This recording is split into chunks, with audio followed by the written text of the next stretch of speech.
Hello everyone. So in this session we'll cover trade life cycle. Okay.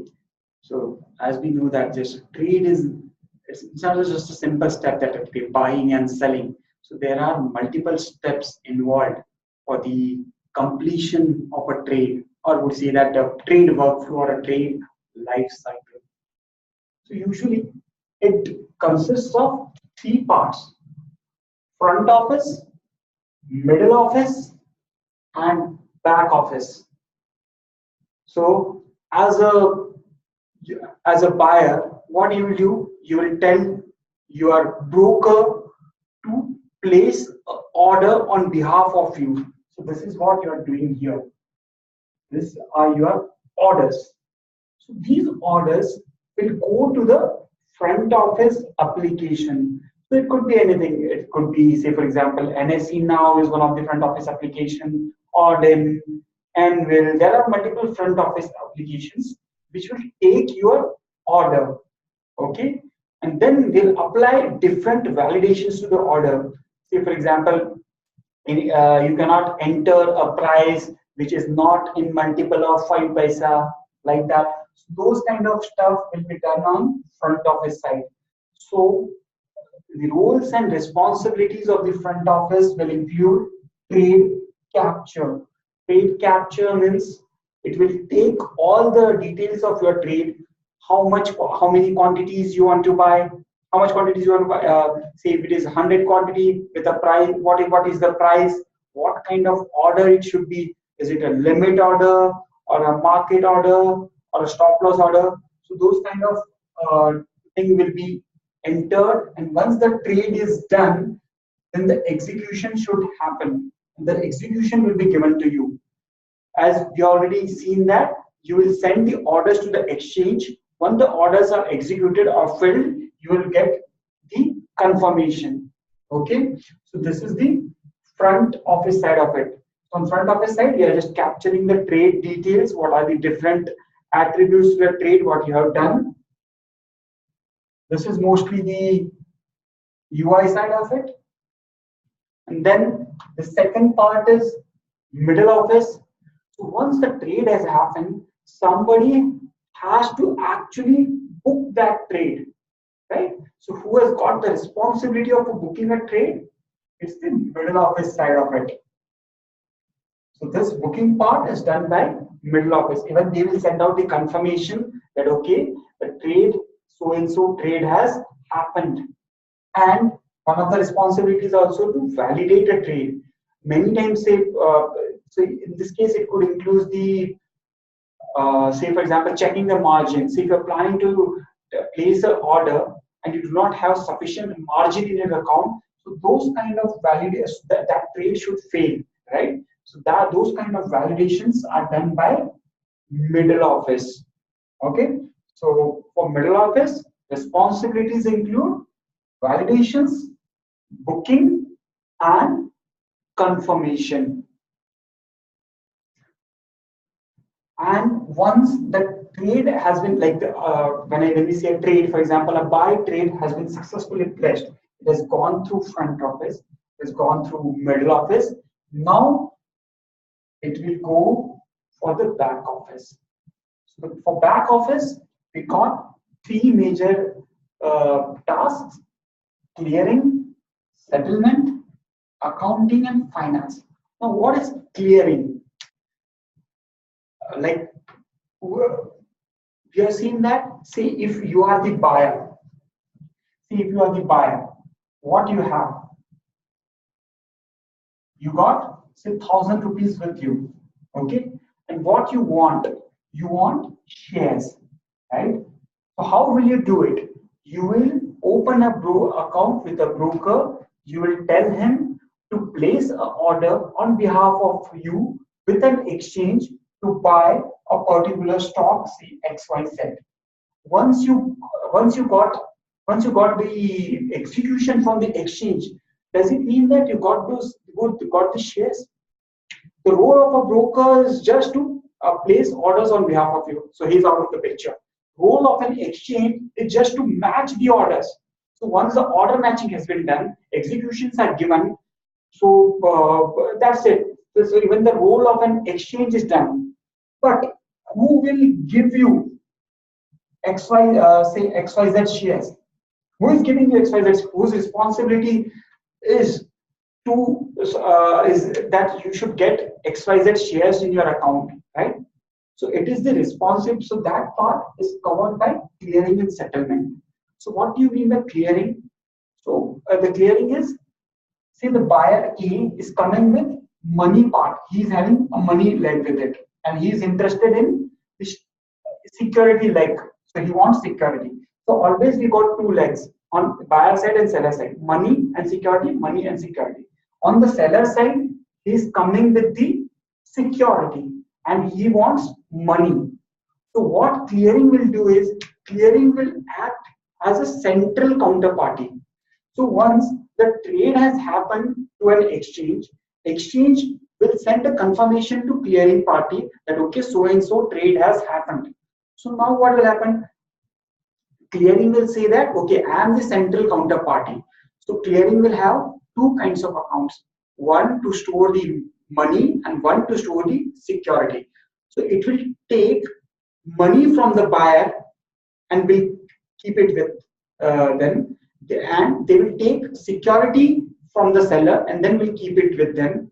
And then as a clearing member, what I will do is I will take the security from the seller and I will give it to the buyer, and I will take the money from the buyer and I will give it to the seller. So clearing is nothing but just a central counterparty. So it is taking money and giving out the stock to the buyer. It is taking stock and giving out the money to the seller. Okay, and again we have seen here that here, after this there is a bank is involved and depositories are involved. So where do you keep our money? Like say when you say savings account or current account. So what is in savings? What is a savings account? Savings account is nothing but a storage of money in your account, right? So same thing. Now if you've got securities, if you've got XYZ shares, where will you keep it? Can you store it in your savings or current account? No. You need a particular account for that, right? So in India, say for example, we got Demat account. So in Demat account, you can keep your securities. In US, we got brokerage account where you can keep the securities. So again, see when you talk about Demat accounts, right? So these are what, who will provide the Demat accounts, right? So the depositories will provide the Demat account. So depository is nothing but a bank. You can relate it to the bank. So say on the money leg of it, there is a bank, okay, and it's providing the account, say for example, savings account. On security side of it, we got depositories and it is providing the account, say Demat account, right? And as there are two legs involved, money part of it and security part of it, we need both the depositories or both the banks. You can use the terminologies bank and depository interchangeably, right? So that's why we got commercial bank and we got depositories. To keep it simple, depositories is just a storage of securities. Role of clearing is to determine the obligations, who owes what. As a buyer, how much he owes and what he should get, and as a seller, what he owes and what he should get in return.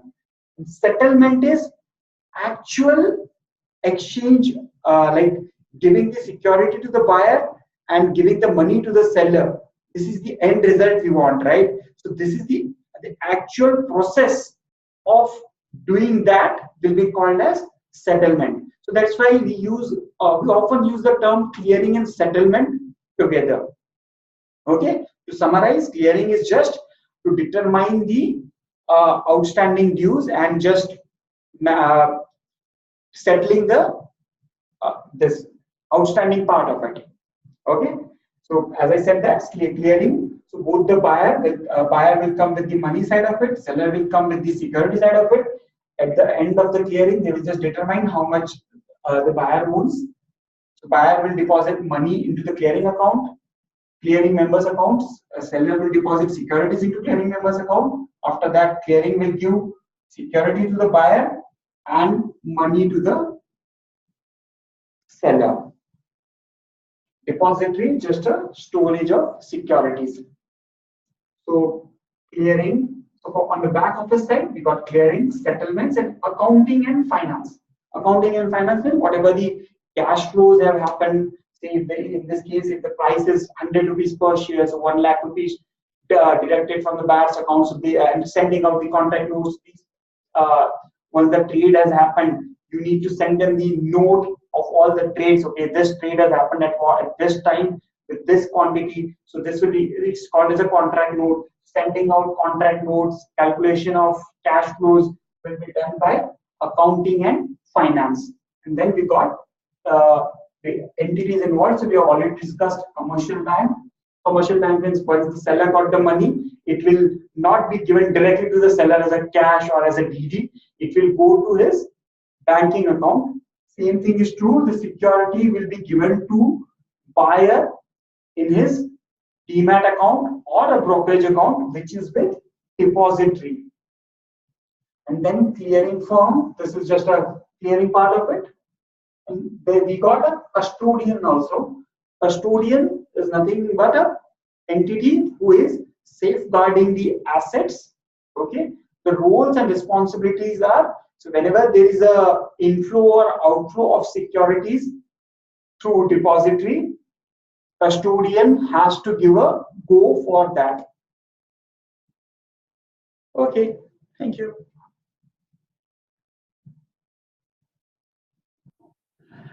Okay, we just see the relation between this money and security. I'll just try to explain the concept of depository in relation with money. So, for example, we got RBI, which is just nothing but a central bank, okay, of our country, India. And then we got a private bank, ICICI Bank.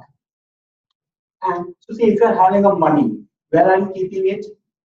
In your savings account.